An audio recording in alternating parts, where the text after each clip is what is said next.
¿Qué tal? ¿Cómo están? Ya estamos de vuelta en la redacción abierta de Intereconomía y tenemos la suerte, el placer y el honor de contar con el señor Borja Cardelús. Señor Cardelús. ¿Qué tal? ¿Cómo estamos? Te hablo de tú porque me has pedido que te hable de tú. Si no, No? les hablaría de usted. Por defecto, a mí me enseñaron que había que hablar de usted y más si se trata de una persona que es mayor que tú, como es el caso. Hago esta excepción porque el señor Cardelús me pide que le hable de tú. Pero yo al señor Cardelús le tengo un respeto, ya no solo por la edad, sino también un respeto intelectual. Y ya no solo por este libro, sino por toda la obra que le precede. Primero, Borja, si te parece, hablamos, antes de ir a la obra, que es lo concreto, vamos a ir de lo general a lo particular. ¿Lo general qué es? Una fundación que se llama Fundación Civilización Hispánica. Eso es. Estuviste sí. ya Sí. hace 3 o 4 meses aquí. Estuvo además, por cierto, Rojo Pinilla. Ah, sí, José Ángel Rojo. Jesús Ángel Rojo, que también es autor en concreto de 3 libros también muy relacionados con todo esto. Y miembro de la fundación. Es miembro de la fundación, estuvo hace un par de semanas aquí para hablar de su último libro, que era Traidores a España. Sí. Estuvo hablando un poquito de la fundación. Estuviste tú, Borja, cuando al poco tiempo de fundarse la Fundación Civilización Hispánica. Para las personas que no lo vieran aquel programa, o incluso para las personas que lo vieran y seguramente no se acuerden, Borja, si te parece, haces un breve dibujo, un breve trazo de en qué consiste esta fundación, por qué nace, para qué nace, cuándo nace, quiénes la integráis. Bueno, nace para levantar el orgullo de los españoles por serlo y para levantar el orgullo de la comunidad hispánica, que compone a cerca de 600 millones de personas en todo el mundo, ¿no? Y ambos, tanto españoles como hispanos, desconocemos lo que hemos construido, lo que hemos hecho, y por consiguiente tenemos una autoestima muy baja de nosotros mismos. En España incluso esa autoestima puede llegar a ser complejo, y no digamos en Iberoamérica, sobre todo entre los hispanos de Estados Unidos, cuando les están poniendo una barrera porque dicen que son delincuentes y no les dejan pasar, cuando llevaban allí mucho antes que los anglosajones, ¿no? Entonces, bueno, como no se ha abordado nunca en 500 años este tema de la manera que queremos abordarlo nosotros, que es utilizando el cine, la televisión, los libros ilustrados, las exposiciones itinerantes y demás, es por lo que hemos creado la fundación.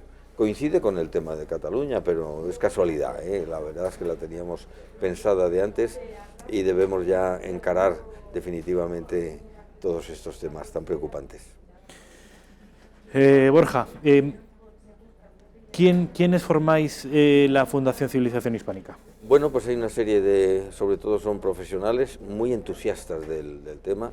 Han mencionado a Jesús Ángel Rojo Pinilla, que dirige un canal nuevo de televisión, que tiene un periódico digital y también de papel, que tiene un programa de radio. Hay el jefe de cultura de ABC también, es decir, una serie de periodistas, también el embajador de España ante la Santa Sede, es decir, una serie de personas entusiastas, bueno, que hemos puesto, digamos, los recursos económicos que hace falta para crear una fundación, que no son pocos. Y entonces, bueno, una vez que los hemos conseguido juntar, pues hemos procedido a crear esta fundación. Queda un tiempo para el registro de la fundación, pero digamos que ya estamos empezando a abordar los proyectos. El primero realmente es este. Se concreta la creación y cobra sentido la Fundación Civilización Hispánica en el momento que ya puede materializarse en algo. Y la primera obra, la primera consecuencia de la Fundación Civilización Hispánica es este libro, La Civilización Hispánica, el encuentro de 2 mundos, de Borja Cardelús.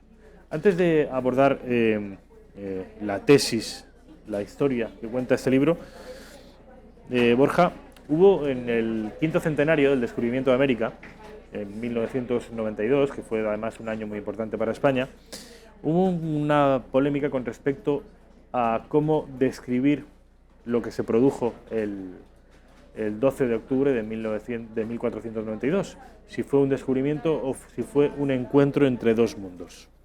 Yo veo que aquí, Borja, hablas de un encuentro entre 2 mundos.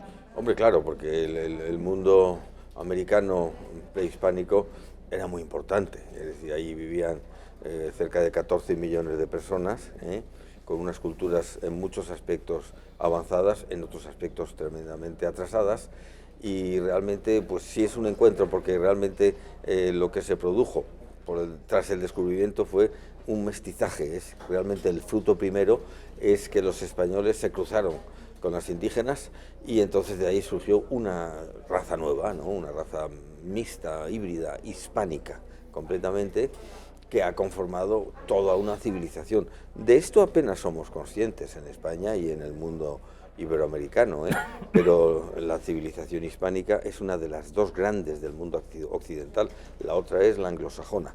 La cultura francesa no es una civilización, es simplemente una cultura, es menos. Civilización requiere tener un mínimo de 500 millones de personas, y eso sí lo tiene la nuestra, ¿no? Una de las dos grandes civilizaciones, podríamos hablar de las dos grandes civilizaciones occidentales, la hispánica y la anglosajona. Efectivamente, efectivamente. El encuentro entre dos mundos. Háblanos, Borja, en este libro que has escrito y que tiene ya 430 páginas aproximadamente, y que está, ustedes no lo pueden ver, es un libro magníficamente editado de la editorial EDAF, que suele editar así de bien. Es un plastificado mate en la portada y en la contraportada, y está absolutamente trufado de imágenes. Algunas son ilustraciones, otras son fotografías, otras son dibujos, pero aquí incluso gráficos. Es un libro que habla, obviamente ya nos da una pista el título, La civilización hispánica, pero por eso tenemos aquí a su autor, para que nos explique qué has querido explicar en este libro, Borja. Bueno, en cuanto a lo primero, es decir, el que esté ilustrado con mucha imagen no es casual, es de intención, porque el mundo hispánico es de ver antes que de leer, prefiero ver las cosas. Entonces este libro está muy ilustrado, con mucha imagen, mucha ilustración. Y es deliberado esto, ¿no? Sí, es deliberado, y además con las ilustraciones y los pies se podría ya tener una visión general de lo que es nuestra civilización. Es una civilización que explica todo lo que hemos construido. Hay tres cosas que conocemos porque se habla mucho de ellas, que son, por ejemplo, el tema de la raza, que efectivamente hay una raza mixta, híbrida, que es la hispana. Está la extensión de la fe por parte de España, que si no hubiera sido por España, la religión católica sería un apéndice en el mundo, entre las religiones.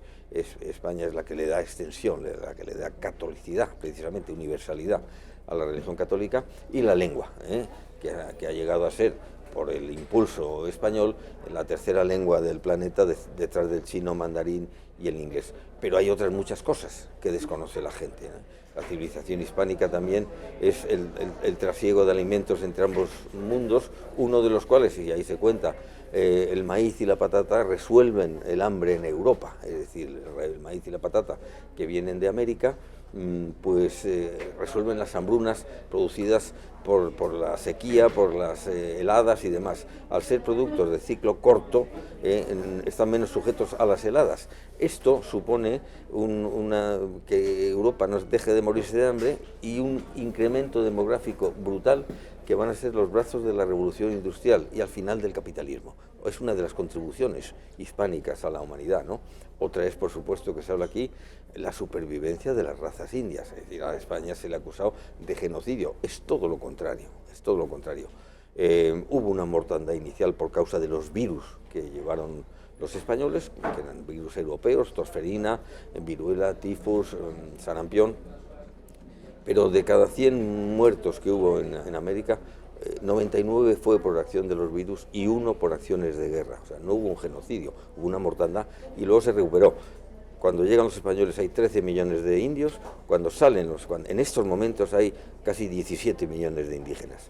En cambio, allí donde estuvo Inglaterra no quedan indios. Por ejemplo, al este del Mississippi, donde estuvo Inglaterra, no queda ni un solo indio en Estados Unidos. Al oeste del Mississippi, donde estuvo España, está poblado de indios, y además en muy buena situación económica, ¿no? Es decir, la supervivencia de las razas indias es otra de las contribuciones hispánicas, y otras más que se cuentan ahí, las costumbres, el carácter. Bueno, hay una que he explicado mucho, que es el manejo ganadero en el oeste. Toda la civilización que hemos visto, todas las películas que hemos visto del oeste americano, los western, los vaqueros, los caballos, las ovejas, provienen de España, concretamente de las marismas del Guadalquivir. El manejo ganadero a caballo de las marismas del Guadalquivir se exporta a los Estados Unidos y a toda América. A Hollywood le parece aquello muy bonito, lo incorpora a su cine y lo exporta a todo el mundo como producto norteamericano. Es un producto de las marismas del Guadalquivir, otro de los productos de la civilización hispánica.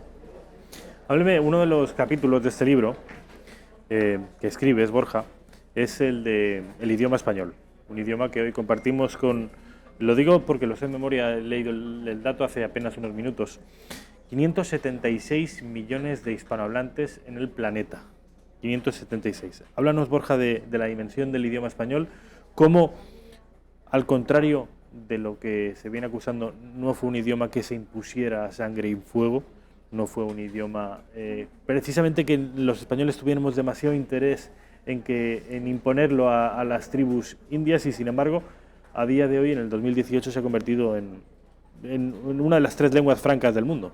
Pues efectivamente, como he dicho antes, es la tercera lengua del planeta, es también la tercera lengua en Internet y la segunda en redes sociales, por encima del mandarín, ¿no? Es una lengua de una fortaleza impresionante y es una lengua que ha conseguido, digamos, abrirse paso, abrirse camino en un territorio tan difícil como los Estados Unidos, que está cerca de convertirse en bilingüe. Allí hay 55 millones de hispanos, muchísimos de ellos hablan español, y precisamente nuestra fundación, y se dice mucho en este libro, tiene como foco muy importante los hispanos de Estados Unidos, que si hay unas gentes que tienen un especial complejo de hispanidad son los hispanos de Estados Unidos, que proceden de 4 grupos, los cubanos, centroamericanos, mexicanos y sudamericanos. Quitando los cubanos, que no tienen complejo, los demás están muy acomplejados en el mundo anglosajón que les rodea, siendo así que los valores que tienen detrás son muy superiores. Esos complejos pueden materializarse en estos cambios de nombre tan grotescos como Willy Hernández o Michael Rodríguez, es decir, esa asunción de la lengua y en realidad de la cultura anglosajona por parte de los hermanos hispanoamericanos puede ser una evidencia de ese complejo. Sí, evidentemente, hay muchas cosas formales de ese tipo en lo que quieren cambiar. Cantar en inglés en lugar de en español. Cantar en inglés, también el Spanglish, ¿no? La mezcla de español e inglés, de muchas palabras, pero sin embargo hay una cosa que no pueden cambiar en absoluto, que es el ADN. Es decir, el ADN no solamente es biológico, también es cultural. Es decir, el carácter, la manera de ser, la filosofía de vida, también se introduce en el ADN, y ese ADN lo tenemos todos los hispanos.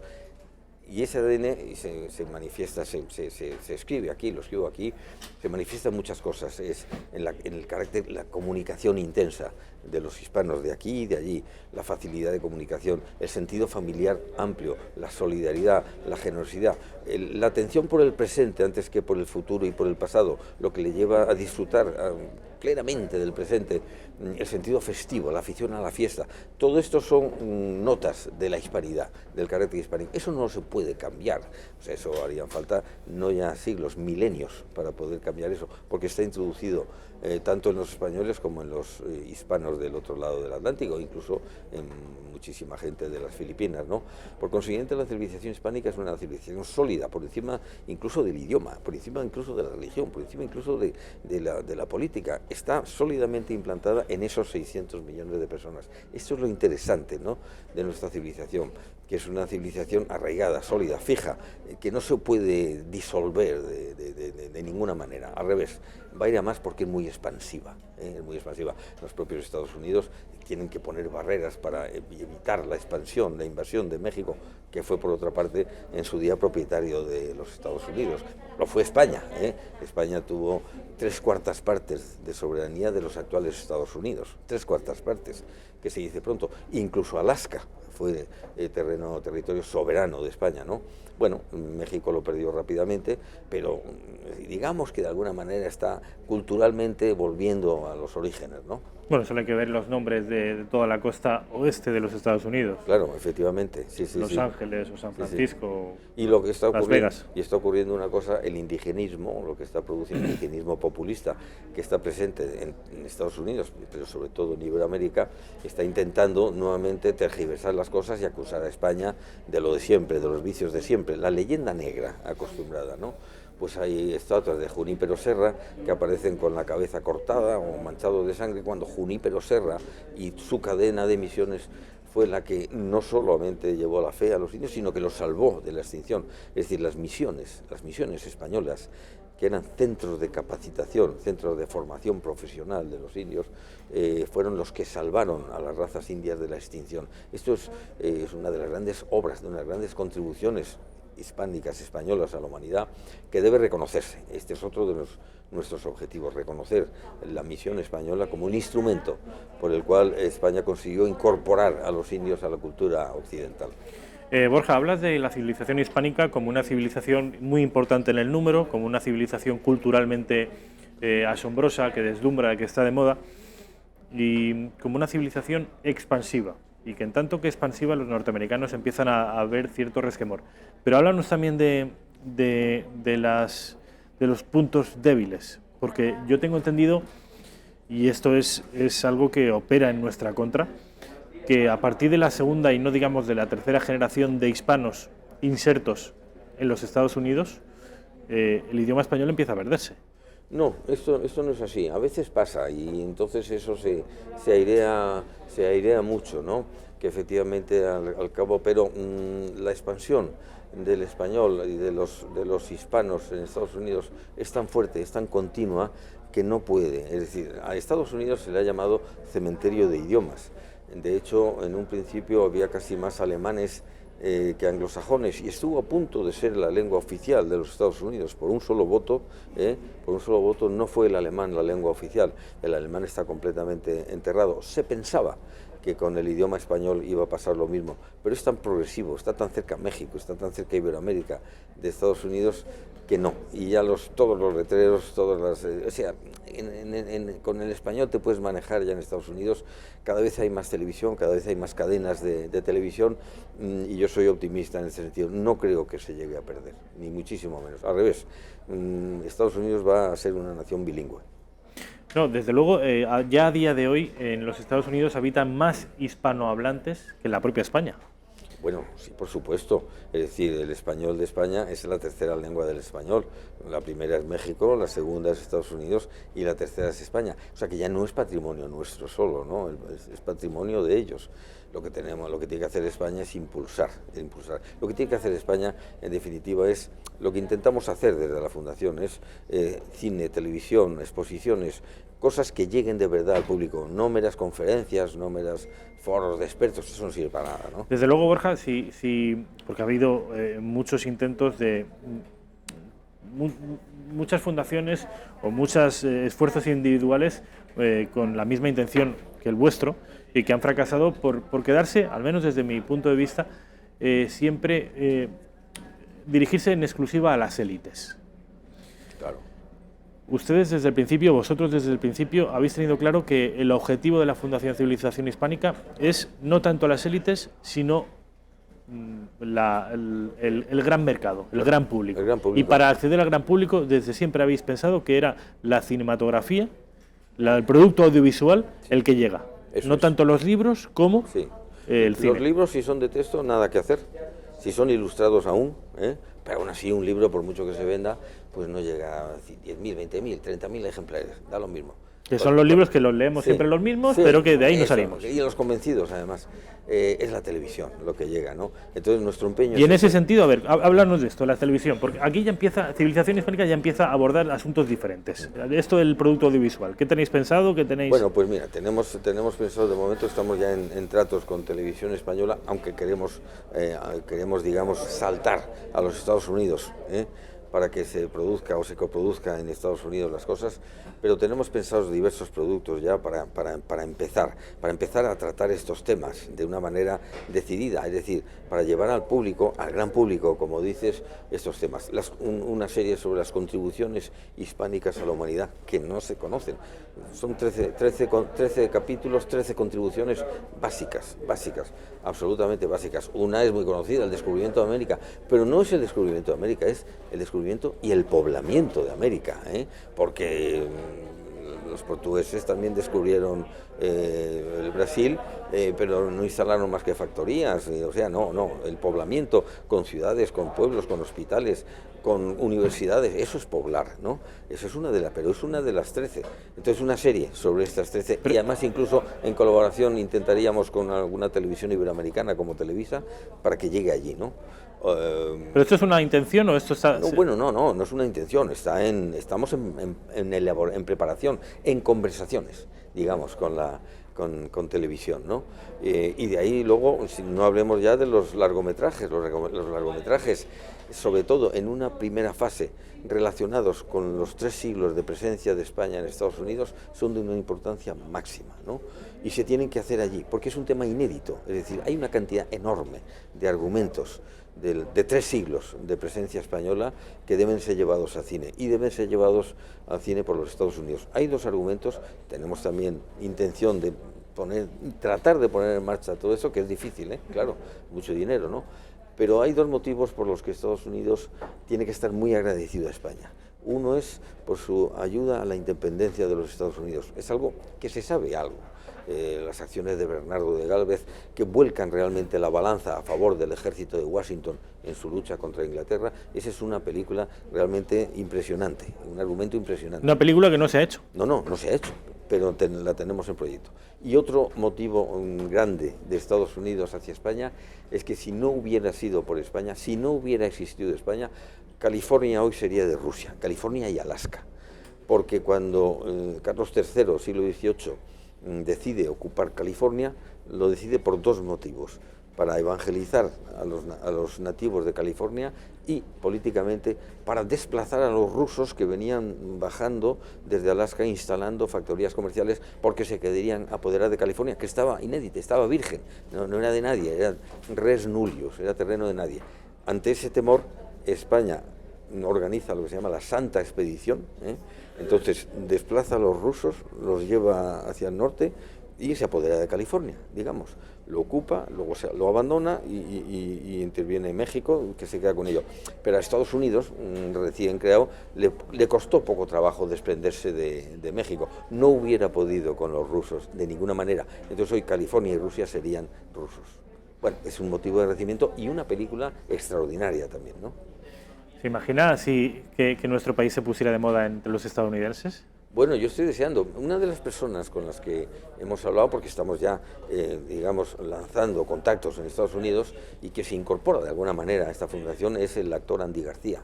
No me diga. Sí, claro. Es que Andy García, necesitamos embajadores allí buenos, ¿no?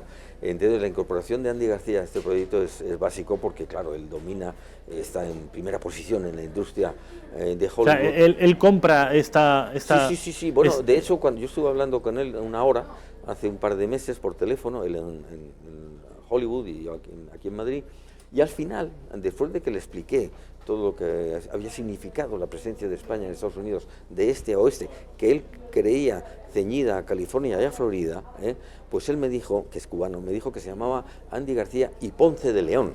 Nada menos que Ponce de León, el primer español, el primer europeo en los Estados Unidos. Entonces le dije, pero Andy, esto, ¿por qué no me lo has dicho antes? Tú tenías que estar aquí trabajando conmigo. El caso es que Andy García, esperemos que sea nuestro embajador allí, que nos abra las puertas de la industria cinematográfica de Estados Unidos, que sería importantísimo, ¿no? ¿Sabes, Borja, quién veo yo por las últimas declaraciones que está haciendo y por las cosas que dice que también podría encajar en este proyecto? Este ya no es americano, es nuestro, Antonio Banderas. Sí, claro, por supuesto. Lo tenemos en el foco, digamos. También lo tenéis en el radar, ¿no? Sí, claro, absolutamente, está en el radar. Queremos crear un comité hispánico, compuesto para la fundación, compuesto por 15 o 20 personas muy conocidas de ambos lados.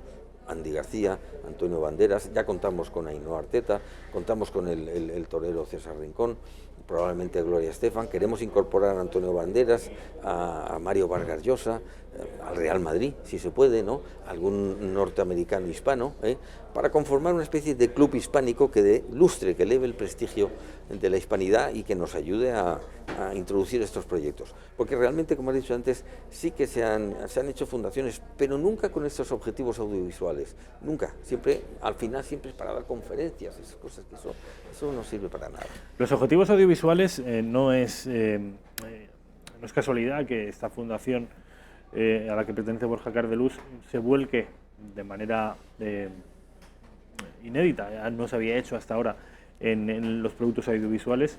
Digo que no es casual, en tanto que Borja Cardelús está presente y con un papel muy importante. Borja, a los espectadores de Intereconomía, cuéntales un poco tu trayectoria, porque, en fin, este libro no nace de la nada y sobre todo esa vocación audiovisual, ese lenguaje audiovisual al que tú aspiras, en fin, no es generación espontánea. Tú has trabajado mucho en esto y en fin, con grandes trabajos y muy conocidos. Esto es una enorme ventaja para todo esto, ¿eh? Realmente, digamos que quizá estoy yo aquí por algo, ¿no? Porque vengo de muchos mundos, vengo del mundo de la edición, del mundo del derecho, del mundo audiovisual, del mundo de la televisión, muy importante. Yo hice varias series para televisión española, la que más éxito tuvo, la que más conoció el público, es La España Salvaje, que presentaba El Príncipe de Asturias, ¿no? O sea, tuvo un éxito arrollador en la audiencia, ¿no? No es que yo quiera ahora ponerme a estas edades a realizar, pero sí a impulsar. Quiero decir que conozco el asunto, ¿no? Conozco de todo lo que hablo de esto, ¿no? Y eso es muy ventajoso, ¿eh? A la hora de hablar con una cadena de televisión, con una productora de cine, es francamente útil todo este bagaje. ¿Habláis el mismo idioma? El mismo idioma. Y yo hablo el mismo idioma con los productores de televisión, o con los editores de cine, o con quien hace una exposición. Digamos que vengo de todos los mundos que confluyen en esto. Vamos a ir a publicidad y a la vuelta aún nos quedarán como 7-8 minutitos más con Borja Cardelús para poder seguir conociendo un poco más de este proyecto, de estas realidades, porque ya hay una realidad material de este proyecto, y de cuáles son los siguientes objetivos de la Fundación Civilización Hispánica. Publicidad y volvemos.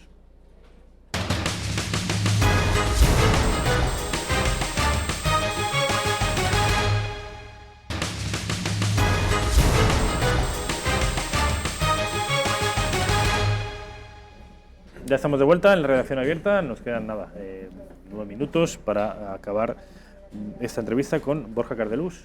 Es miembro de la Fundación Civilización Hispánica y además es el autor de este libro, La Civilización Hispánica. Borja, hablabas de que parece que es nuestro sino siempre estar frente al anglosajón, frente al poder anglosajón, en cuanto a idioma se refiere, en cuanto a geográficamente también. Estamos compitiendo con los anglosajones que siempre tenemos al norte. Nosotros en la península ibérica tenemos las islas británicas al norte y nuestros hermanos mexicanos y centroamericanos también tienen al tío Sam al norte. ¿Cómo se llevan estas dos civilizaciones, que son las dos civilizaciones más importantes de Occidente? No se llevan muy bien porque son muy distintas. Cuando antes hablaba del carácter de los hispánicos, pues los anglosajones, y hay un cuadro aquí que lo explica, son muy distintos. Por ejemplo, en cuanto a la consideración del tiempo, decía antes que el hispano atiende al presente y no hace mucho caso del pasado y del futuro. En cambio, el anglosajón es completamente distinto. El del pasado lo tiene presente, del futuro le preocupa muchísimo y por consiguiente el presente no lo disfruta tan intensamente como el hispano, pero también en otras cosas como el trabajo. Es decir, yo recuerdo, siempre lo digo, pasar del último pueblo, Ciudad Juárez, al primero de Estados Unidos, El Paso, es un ejemplo enorme. En Ciudad Juárez, como en todos los pueblos y ciudades de Hispanoamérica, está lleno de gente por la calle, pero absolutamente plagado de gente. Tú encuentras gente, te comunicas, comunicándose todo el rato. Pasas al primer pueblo de Estados Unidos, El Paso, no ves a nadie en la calle, pero ves coches, nada más coches que van de un lado a otro. No ves a nadie ni para preguntar por una dirección. Ahora bien, esto tiene una consecuencia, que los hispanos de Ciudad Juárez, después de que van a su casa, ya han hablado todo lo que han tenido que hablar, se van y no hubo nada, ahí se queda todo. En cambio, esos americanos están yendo a centros, a sociedades, a la sociedad civil, a organizar cosas con fines, mecenazgo o fundaciones, lo que sea, así, cosas concretas. Se resume esto en una frase: los anglosajones tienen obsesión por hacer, y los hispanos pasión por vivir. Obsesión por hacer versus pasión por vivir. Ese es el resumen absoluto de las dos civilizaciones. Son muy distintas, y en su día tremendamente enemigas y tremendamente rivales. Ahora ya las cosas están más matizadas, ¿no? Pero ahí siguen, ¿no? ¿Sabes lo que creo yo, Borja, que es la principal causa de nuestros complejos, porque seguimos mirando a los anglosajones, en fin, miramos hacia arriba para verlos. Y es que tenemos el complejo, hay veces que es fundado y otras que no lo es, pero el que ellos son los ricos y nosotros somos los pobres. Bueno, es un poco así. Algo de superioridad debe tener esa civilización cuando el dinero ha ido a caer en sus manos y a nosotros sí, nos queda la pasión por la vida, por la fiesta y por la coronita, pero los que tienen el dinero son ellos. Eso es así, porque son industriosos, son productivos, no dejan las cosas para el día siguiente. Los angloamericanos, cuando entraron en el oeste, donde había hispanos, le llamaron a Nuevo México la tierra del mañana. Y le decían que era porque todos estaban dispuestos a trabajar mañana. Dejan las cosas para el día siguiente. En cambio, los angloamericanos se ponen a ello inmediatamente con los objetivos y en cambio los hispanos les sorprendía muchísimo que eran perfectamente capacitados para pasar la tarde sin hacer nada, lo que se llamaba verihueleando, o sea, están muy bien sin hacer nada. Un anglosajón es incapaz de eso, tiene que aprovechar el tiempo, ¿eh? En cambio el hispano no, y claro, eso al final pues lleva a una economía y a otra economía, eso está claro, ¿eh? Por eso decía que los unos son hacer y los otros son vivir. O sea que tenemos cosas que aprender. Muchas cosas que aprender y muchas cosas negativas, de la misma manera que ellos también. Todos tenemos luces y sombras. Y con respecto a la invasión cultural, que yo creo que es un síntoma de esa preponderancia de la civilización anglosajona sobre la nuestra, y nosotros estamos, ahora cuando salga usted de Intereconomía, cuando salgas, Borja, perdón, de Intereconomía, verás que hay una tienda de ropa, un restaurante y un bar. Bueno, pues las tres están bautizadas con nombres anglosajones. Claro, esto es una cosa tremenda. Esto es contra lo que hay que luchar. Y se lucha mucho más en los países hispanoamericanos que aquí. Es decir, por ejemplo, los mexicanos se horrorizan de ver stop. Claro, es una norma europea, pero ellos ponen alto o pare, ¿no?